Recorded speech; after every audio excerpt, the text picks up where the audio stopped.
Ok, vamos mergulhar fundo numa história que causou uma verdadeira tempestade nas redes sociais.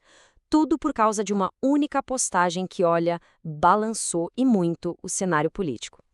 E para a gente ter uma ideia do impacto, essa frase aí não veio de um adversário político, não.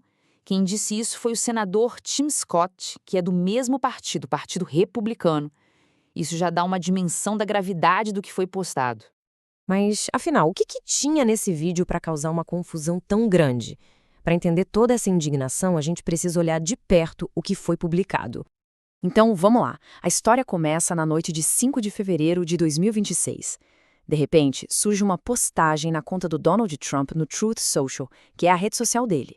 O que veio depois, bom, virou uma controvérsia que tomou conta de todas as notícias. Olha só o que tinha nesse vídeo. Ele começava falando sobre aquelas alegações de fraude na eleição de 2020. Mas o problema mesmo, o que causou toda a revolta, estava no finalzinho. Era uma imagem do Barack e da Michelle Obama. Só que os rostos deles estavam em corpos de macacos. E sabe, essa imagem é muito mais do que só ofensiva. Ela remete a séculos de uma desumanização racista que foi usada para justificar muita violência e discriminação. Juntar isso com um discurso político foi, assim, uma combinação explosiva. E a reação, como era de se esperar, foi imediata. E não foi pouca coisa, não. Veio de todo lado, de todos os espectros políticos. Foi um daqueles momentos raros em que a política, que é sempre tão dividida, pareceu concordar em alguma coisa. As críticas não vieram só dos democratas, não. Republicanos também se manifestaram, sabe? E com força. Isso mostra o quão grave a situação foi considerada por todo mundo. 12 horas. Pensa nisso. Foram 12 horas com esse vídeo no ar, juntando visualizações, compartilhamentos e, claro, muita, mas muita indignação. Só depois de todo esse tempo é que ele foi tirado do ar. Mas aí, né, o estrago já estava feito. Bom, com a pressão aumentando, a versão oficial da Casa Branca sobre o que aconteceu começou a mudar, e muito. Vamos acompanhar aqui como essa defesa foi se transformando ao longo de um dia que foi, para dizer o mínimo, bem caótico. A gente vê aqui uma progressão bem clara, né? Primeiro, a Casa Branca tentou minimizar, falando que era só um meme da internet e indignação falsa. Depois, a culpa foi para um assessor que teria postado por engano. E, por fim, o próprio Trump veio a público negar que tivesse cometido qualquer erro.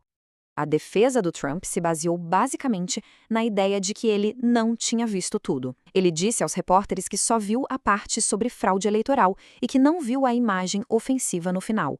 Foi claramente uma forma de tentar se afastar do conteúdo racista da postagem. E aqui está o ponto central de tudo.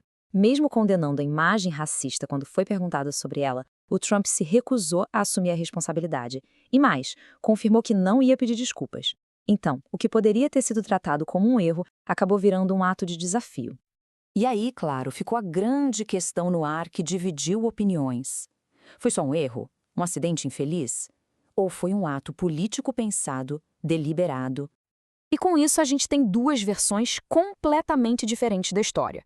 De um lado, a narrativa do erro infeliz, um assessor que se enganou, o Trump não viu o conteúdo, era só um repost de outro usuário. E do outro lado, a visão dos analistas, de que tudo foi um movimento calculado para criar tensão social e causar divisão. Essa linha de pensamento, como a gente vê na fala do analista Hussein Kalut, enxerga a postagem não como um simples acidente, mas sim como um movimento friamente calculado. A ideia de uma estratégia de tensionamento, que é basicamente usar atos deliberados para inflamar as divisões na sociedade e tirar algum proveito político disso. Outros comentaristas foram ainda mais fundo, sabe? Eles começaram a investigar a origem do vídeo e argumentaram que ele não era um meme qualquer, mas que tinha vindo de círculos ideológicos de extrema direita. Isso faria o compartilhamento ser algo bem mais sério do que um simples descuido. Seria quase como um endosso a essas visões mais extremas. Mas sabe, esse episódio não aconteceu do nada, num vácuo. Para entender o impacto real disso tudo, a gente precisa olhar para o contexto, para um certo padrão de comportamento que já vinha acontecendo.